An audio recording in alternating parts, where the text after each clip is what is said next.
Buy a road bike if you plan to ride primarily on pavement. There are a lot of different types of road bikes available for different styles and functions.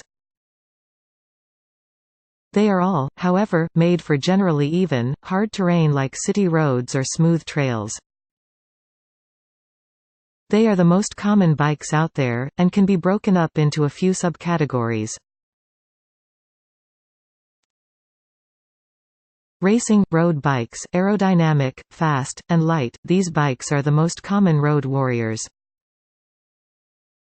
They have thin tires and lighter frames, and usually aren't made to carry extra weight. Components are built for speed on a variety of geography, from big hills to long flats. Cross bikes – these have wider tires and a sturdier frame, and are built for a variety of terrains, from city roads to bike paths and light trails. They are usually built to handle some weight, so they work well for commutes to work or the store and on short-range trips. Touring bikes – made for long, self-contained trips, these bikes are sturdy, no-frills bikes that can take a beating and hold a lot of weight. Because of this, they also function well as commuter or city bikes. Triathlon – time trial bikes, built for speed, these expensive beasts are light as a feather and have special handlebars that let you lean down for minimum wind resistance. Know how to measure a bike's frame size. The main factor in buying the right bike is the frame size. The frame is the metal body of the bike, and it is measured in 3 key places. While most bike frames utilize only one measurement for sizing, knowing how to locate all 3 is key to getting the right size bike. Seat tube – this is the vertical bar between your seat and the pedals. It is measured to the center of the crankshaft, which is the circular disc that your pedals attach to.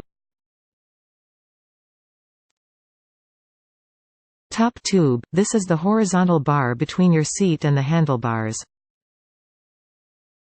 It affects your reach towards the handlebars.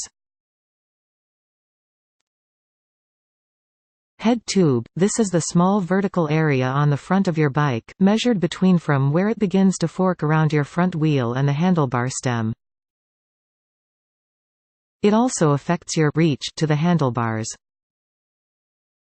Measure your inseam.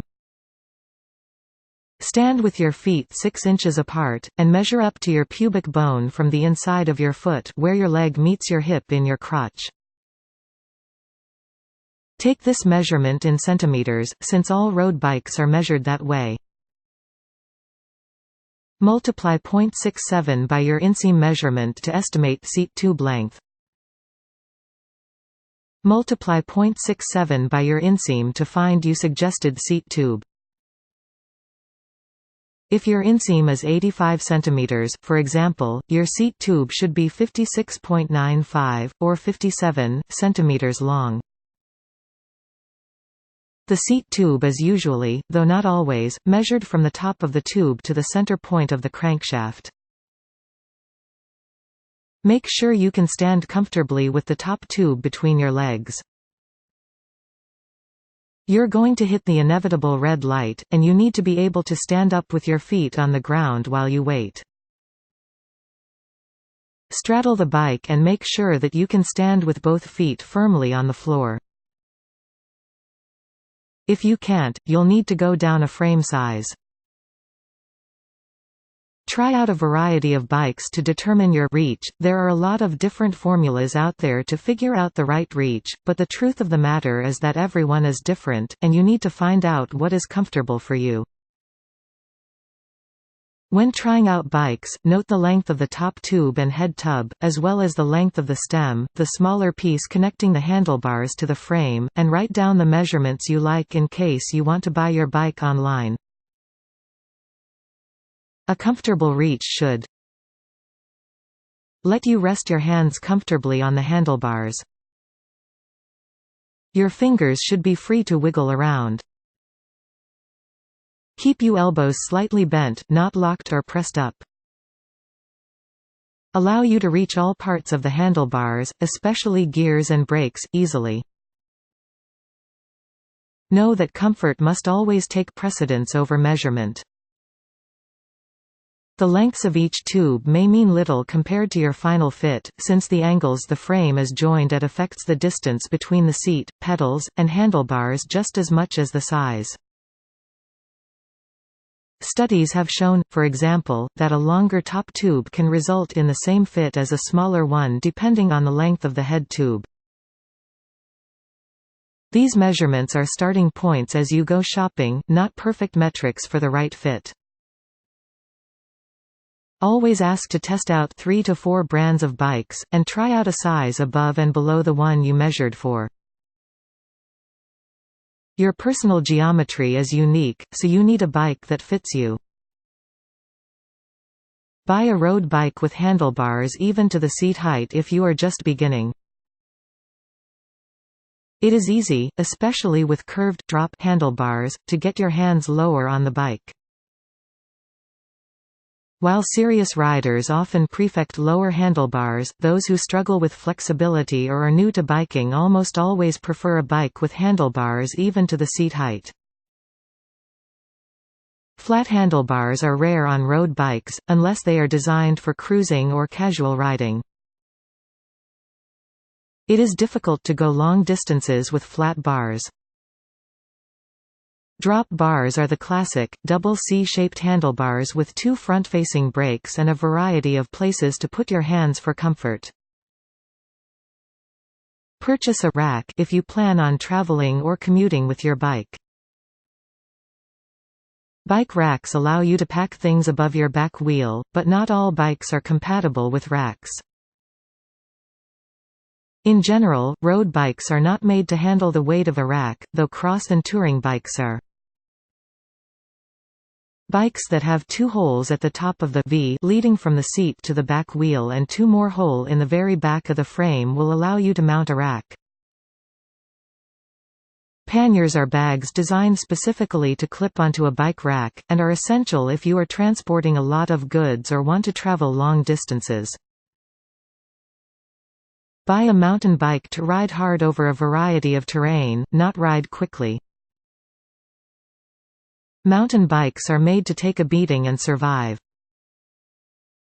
Even city or small town dwellers like them, as they can turn off on dirt paths, crush over curbs, and get a little muddy without worrying about the bike breaking down.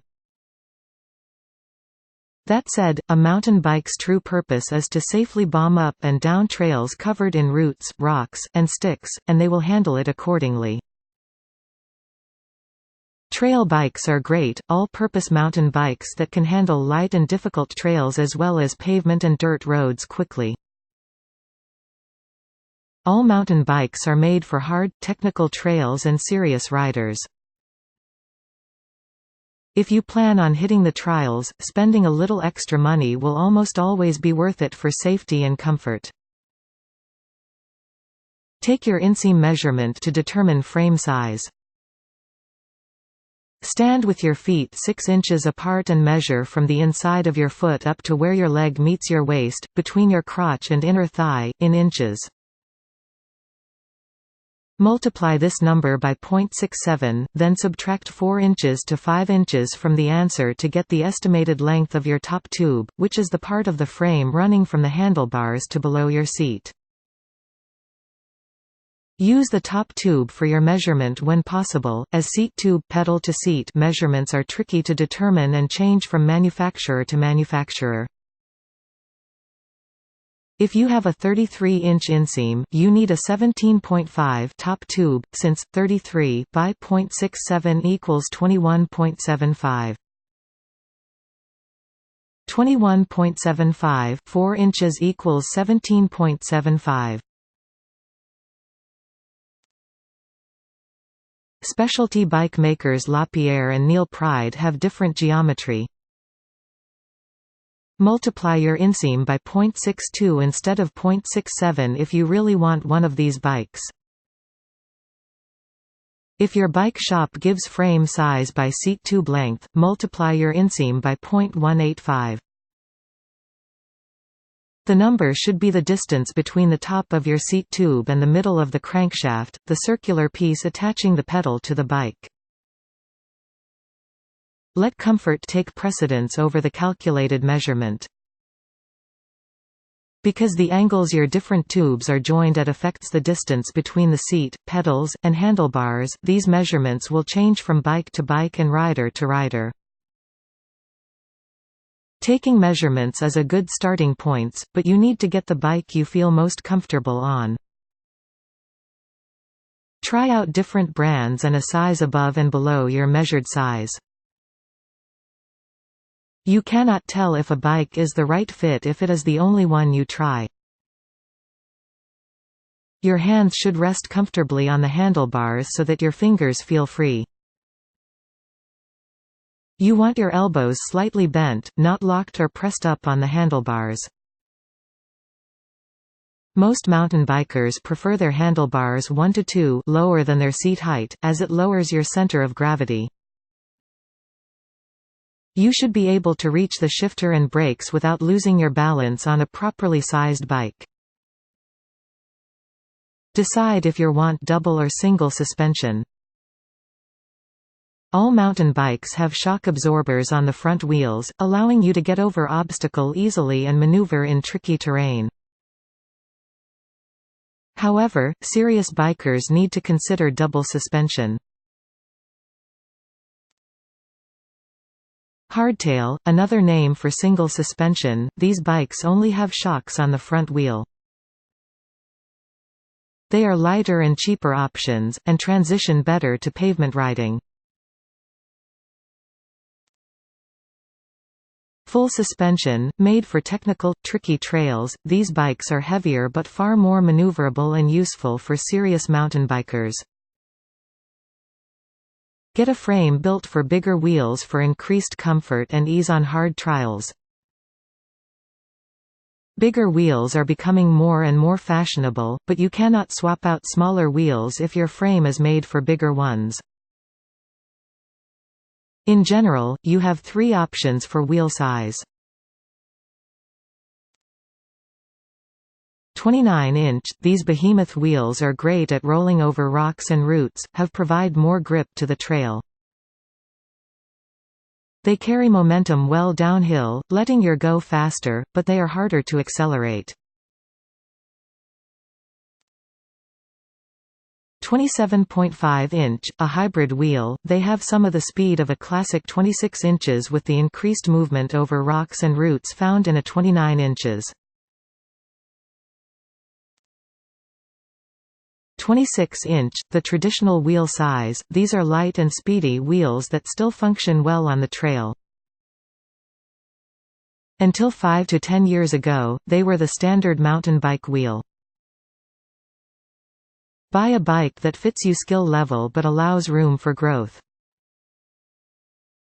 Bikes are expensive, and you don't want to buy a new one simply because you felt like saving money on the first one.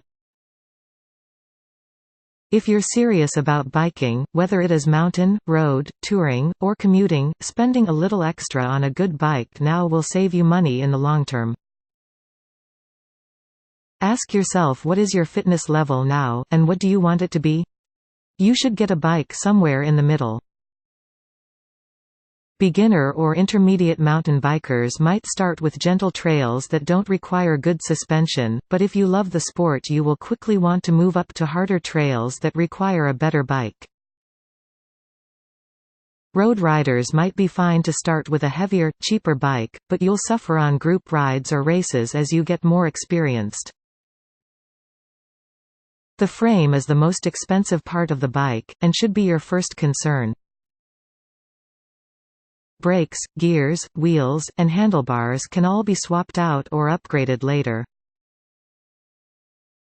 That said, good components resist wear and tear and lead to smoother riding. Get a comfort, cruiser, or hybrid bike if you only want to ride occasionally around town. These bikes come in a variety of shapes and purposes, but they share one thing in common: they aren't made for long distances. If mountain or road bikes seem too specific for you, you should try out the following bikes instead. They usually come in standardized measurements S, M, L, XL, so pick one that lets you comfortable reach the handlebars.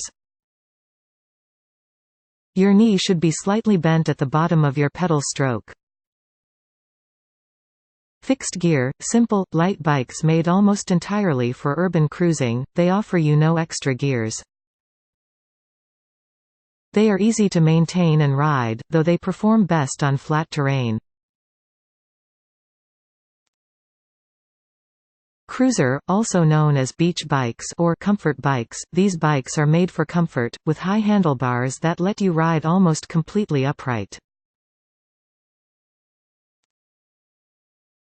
Hybrids, great commuting or urban bikes. Hybrids have bigger tires than road bikes but similar geometry, keeping them light and speedy while allowing you get over bumps and cracks with ease.